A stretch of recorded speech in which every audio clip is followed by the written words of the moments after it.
여러분, AI 하면 보통 뭘 떠올리시나요? 아마 챗봇일 텐데요. 그런데요, 그냥 대답만 하는 AI 말고 시키면 알아서 일까지 다 해주는 AI가 있다면요. 네, 오늘 우리가 깊이 파헤쳐볼 주제가 바로 이 AI 에이전트입니다. 질문에 답하는 수준을 넘어서 아예 업무 하나를 통째로 끝내버리는 이 기술. 이게 우리 세상을 어떻게 바꾸고 있는지 지금부터 제대로 한번 알아보겠습니다. 이 이야기는 좀 뜻밖의 곳에서 시작됩니다. 바로 3년 전 독일의 한 가정에서 있었던 일인데요. 갑자기 닥친 혹한에 거의 얼어 죽을 뻔했다는 거예요. 왜냐?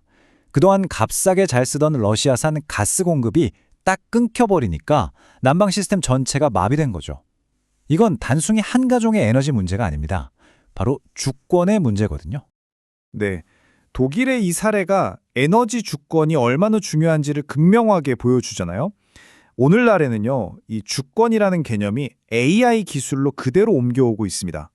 그러니까 특정 거대 기업의 기술에 모든 걸 의존하는 게 아니라 우리 기업, 우리나라가 직접 AI 기술을 통제하고 마음껏 활용할 수 있어야 한다는 목소리가 점점 커지고 있는 겁니다.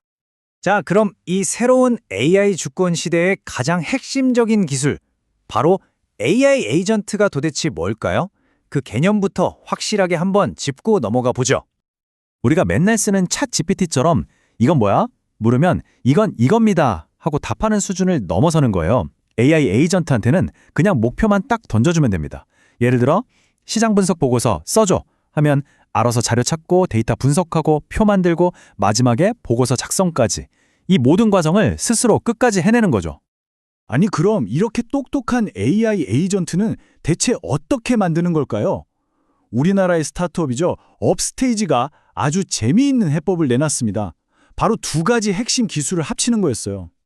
업스테이지의 비밀 병기는 바로 이 두 AI의 조합입니다. 하나는 우리가 잘 아는 LLM, 대규모 언어 모델이죠. 맥락도 파악하고 창의적인 글도 술술 써내니까 뭐랄까 아주 유창한 통역사 같아요.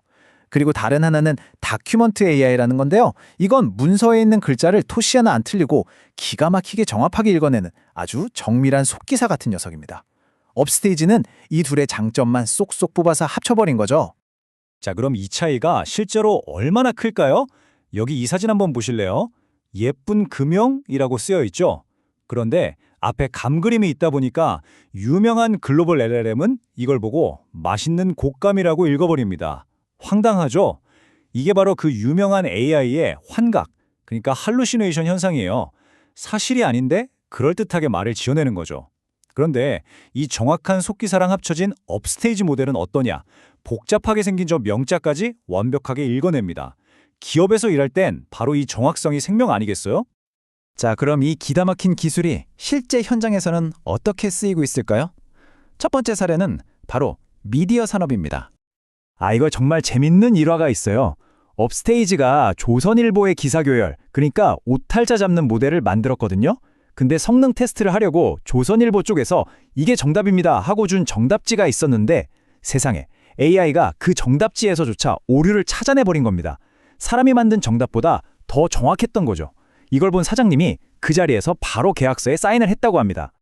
번역은 더 극적입니다. 수방사, 수도 방위사령부잖아요? 근데 글로벌 모델은 수를 물 숫자로 받는지 워털 디펜스, 즉 물방어라고 번역합니다. 무소속은 어디에도 속하지 않음이라는 이상한 용어가 되고요. 하지만 업스테이지 에이전트는 언론사에서 쓰는 특수 용어나 맥락을 다 아니까 캐피털 디펜스 커맨드, 인디펜던트라고 아주 정확하게 번역해내죠. 그럼 이 기술적 정확성이 비즈니스에 어떤 영향을 미쳤을까요? 결과는 놀라웠습니다. 번역 품질이 확 올라가니까 해외 언론에서 조선일보 기사를 인용하는 횟수가 폭발적으로 늘었고요. 이게 결국 더 많은 유료 구독자 확보로까지 이어진 겁니다. 기술력이 곧 돈이 된 완벽한 케이스죠. 자, 이번엔 시선을 좀 돌려서 대기업의 복잡한 핵심 업무로 들어가 보겠습니다. AI 에이전트가 거대한 기업의 일하는 방식을 어떻게 송두리째 바꾸고 있을까요? 이건 삼성 SDS의 물류 업무 자동화 사례인데요. 정말 대단합니다. AI 에이전트가 제각각 양식도 다른 선적 서류들을 척척 읽어서 데이터를 뽑아내고요. 심지어 직접 운송사 홈페이지에 로그인해서 배송 현황까지 확인해요. 그리고 그 정보를 내부 시스템에 자동으로 업데이트합니다. 그러다 만약 배송이 늦어질 것 같으면 담당자한테 경고 메일까지 알아서 보냅니다. 이 모든 게 사람 손 하나 까딱 안 하고 이루어지는 거죠.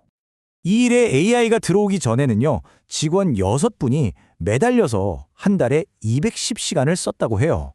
상상만 해도 정말 지루하고 힘든 반복 작업이었겠죠.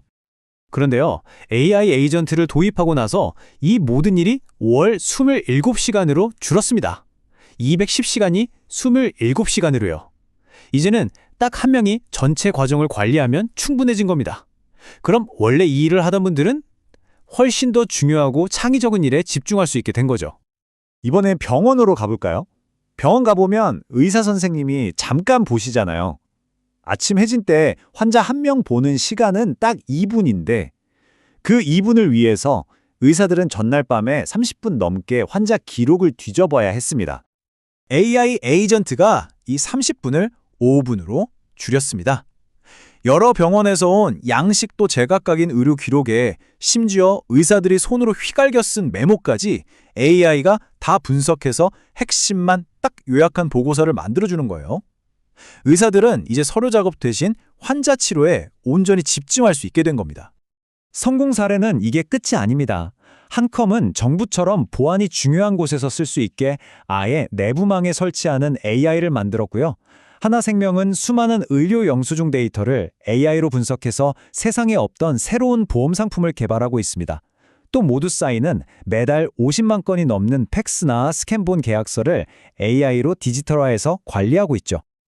자, 지금까지 보신 사례들은요, 단순히 업무가 좀 편해졌네 하는 수준을 넘어서 우리가 일하는 방식, 비즈니스 전략 자체를 근본적으로 다시 생각해야 한다는 메시지를 던지고 있습니다. 자, 근데 여기서 진짜 충격적인 사실이 하나 있습니다. AI를 도입하려는 기업들, 그 중에 95%가 실패한다는 겁니다. 95%요? 왜 그럴까요? 이유는 생각보다 간단해요. 이 엄청난 신기술을 가져다가 낡은 옛날 업무 방식에 그냥 억지로 끼워 맞추려고만 하니까요. 반면에 성공하는 단 5%는 어떨까요? 네, 이 기업들은 AI를 중심으로 아예 일하는 판 자체를 새로 짜는 겁니다. 정말 비유가 기가 막히죠? 재래시장에 있는 가게를 아무리 예쁘게 인테리어한다고 해서 거대한 온라인 쇼핑몰을 이길 수 있겠어요? 절대 못 이기죠.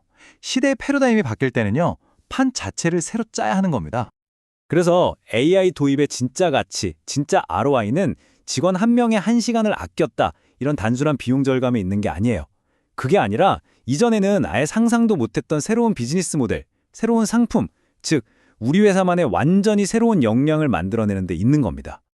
자, 오늘 이야기의 핵심 딱 3가지로 정리해 드릴게요.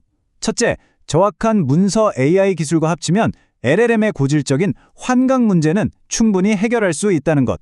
둘째, AI 에이전트는 이제 단순한 검색 도구가 아니라 실제로 업무를 끝까지 책임지는 실행 도구라는 점.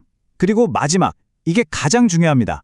AI 시대의 성공은 기존의 낡은 방식을 개선하는 게 아니라 AI를 중심으로 일하는 판을 새로 짜는 데서 시작된다는 겁니다. 마지막으로 이 질문을 여러분께 던져드리고 싶습니다. 여러분의 조직은, 또 여러분 자신은 AI를 그저 기존의 일을 조금 더 빨리 처리하는 도구로 보고 계신가요? 아니면 우리 회사의 미래를 완전히 새롭게 디자인할 엄청난 기회로 보고 계신가요? 바로 그 관점의 차이가 5%의 성공과 95%의 실패를 가를 겁니다.